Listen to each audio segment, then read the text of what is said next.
안녕하세요. 돌쇠뉴스 시작합니다. 13일 JB프레스에 올라온 칼럼인데요. 제목은 베트남 사람들은 친일이고 한국 싫어는 정말인가? 현지에 가면 알 수 있는 의외의 상황입니다. 한국의 한양여대 조교수로 재직하고 있는 히라이 토시하루 교수가 일본 저널에 기고한 칼럼인데요.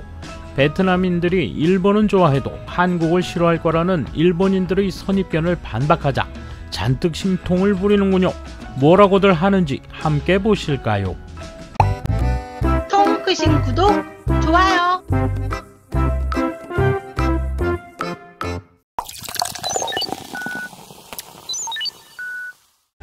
베트남은 한국을 꽤 좋아한다. 친일의 나라라는 말을 부정할 생각은 추호도 없다. 하지만 내 느낌상 베트남에서는 일본보다 한국이 존재감을 늘리고 있는 것 같다. 이번 연말연시에 현지에 머물며 나는 계속 그리 생각했다. 오빠, 오빠라며 말을 걸어오다. 마지막으로 간 건 2019년 1월이었다. 그로부터 거의 4년의 세월이 흐른 뒤에야 다시 베트남에 들어갔다. 이번 베트남 체류에서는 약간 이상한 점이 나를 계속 따라다녔다. 호치민 공항에서 택시를 타자마자 기사가 한국인이냐고 물었다. 동남아시아에서 일본인과 한국인을 구분할 수 있는 사람은 드물다. 숙소 주인도 내가 일본인인 걸 알고는 이야 일본인이구나 라며 신기한 듯 바라봤다. 이유를 물으니 일본인 관광객들은 별로 돌아오지 않았기 때문이라고 한다. 또 달랏이라는 고산 휴양지에 머무는 동안 부부가 운영하는 서민적인 가게에서 식사했을 때도 부인이 오빠라며 나에게 말을 건네며 웃었다. 외국어는 못하지만 오빠라는 뜻의 한국어 단어는 알고 있다는 것이다. 그리고 나를 한국인으로 알고 있었다. 아니요, 저는 일본인이에요 라고 털어놓자 어머 몰랐네요 라며 박장대소했다. 베트남 사람들은 정말 반한 감정이 강한가? 베트남과 한국의 관계를 보자면 2000년대에는 한국 농촌의 남성과 베트남 여성의 결혼으로 적지 않은 문제가 발생했고 일본에서도 자세히 보도된 적이 있었다. 또 시대를 거슬러 올라가면 베트남전에서 한국군에 의한 양민학살, 한국 군인과 현지 여성 사이에서 태어난 혼혈아 라이따이한의 문제가 자주 거론된다. 지난해 가을에는 일본에서 관련 르포 도서도 나왔다. 그래서인지 베트남인들은 반한 감정을 갖고 있을 거라 믿는 일본인들이 지금도 적지 않다. 물론 이런 사실을 아는 것은 중요하고 베트남을 여행하며 한국에 대한 부정적인 감정이 드러나는 일이 없는 것은 아니다. 그러나 그런 혐한 반한 감정은 베트남인의 한국을 향한 감정의 극히 일부에 지나지 않는다. 처음 베트남 여행 때 탔던 시내버스는 한국에서 쓰던 버스 중고차가 이용되고 있었다. 내릴 때 누른 버튼에는 한글이 적혀 있었다. 아이스크림을 사려고 가게에 들어가면 절반 정도는 한국 것이며 게다가 패키지까지 한국과 똑같이 한글로 표시되어 있다. 아니 오히려 그런 일상 속에 한국 물건이 끼어있는 비율은 당시보다 높아졌다고 해야 한다. 1월 5일 보도에 따르면 한국의 지난해 무역 흑자국 중 베트남이 규모 1위를 차지했다. 7년 전쯤 퀸의 거리를 걷고 있을 때 갑자기 젊은 여성이 말을 걸어왔다. 내가 입고 있던 한글이 적힌 티셔츠에 반응한 것이다. 그녀와는 지금도 소식을 주고받고 있다. 참고로 해안이 아름다운 이 거리에서 20km 정도 떨어진 곳에 양민학살 현장이 있고 기념비가 세워져 있다. 하지만 내가 만난 현지인들은 그런 것을 신경도 쓰지 않는 모양이다. 삼성을 비롯한 한국 기업들이 앞다퉈 베트남에 진출하고 있다. 베트남, 한국 간 정치 경제 교류는 깊어지고 있는 것이다.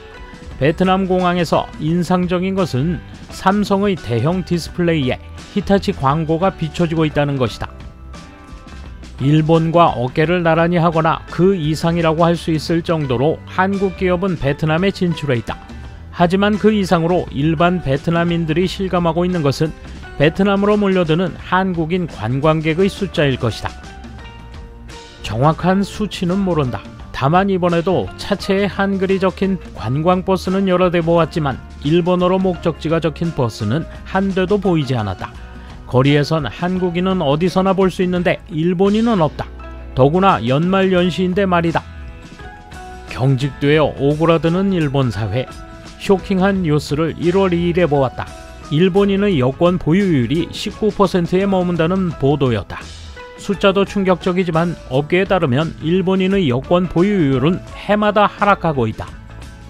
실제로 해외 여행을 떠난 사람은 그보다 적은 것이다. 코로나19 사태가 종식되고 있는 가운데 해외로 나가려는 기운이 높아지는 한국 사회에서 살다 보면 일본 사회는 이대로 경직되고 움츠러드는 건 아닌지 우려스럽다.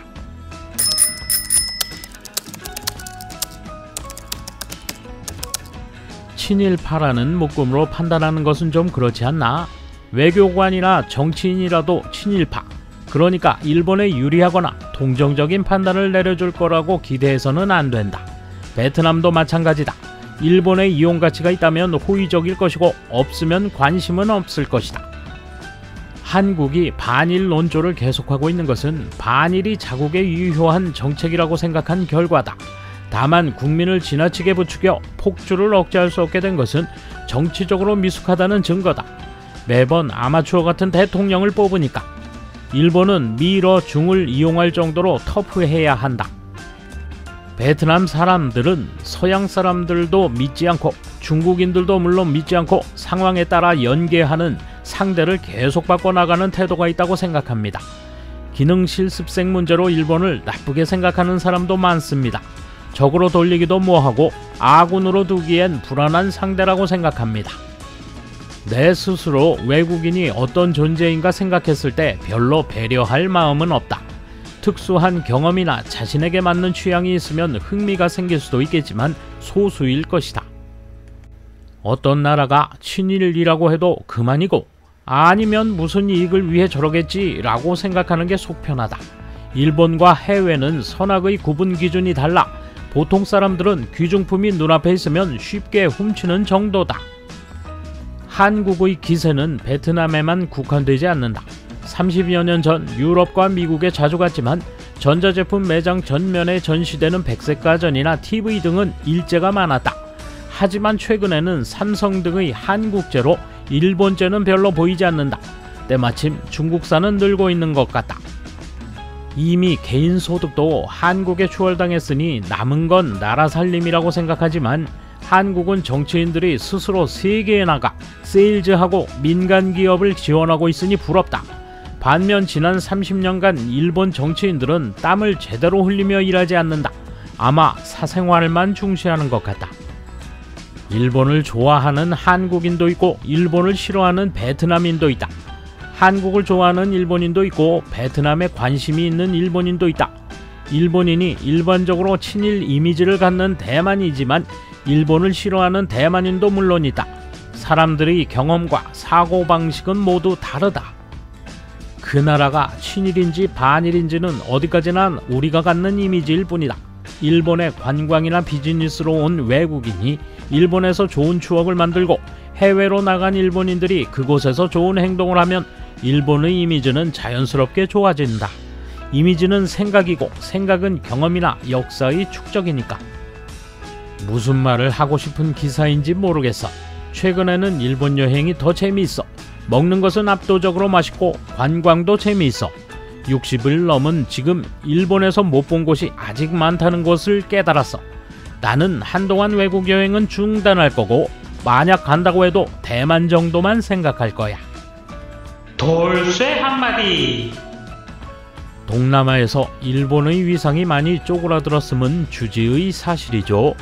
우리는 크게 신경 쓰지 않는데 일본은 많이 신경이 쓰일 겁니다. 감사합니다. 돌쇠 물러갑니다. 이번 소식은 여기까지입니다. 시청해주셔서 감사합니다. 돌쇠처럼 우직하게, 마님처럼 화끈하게.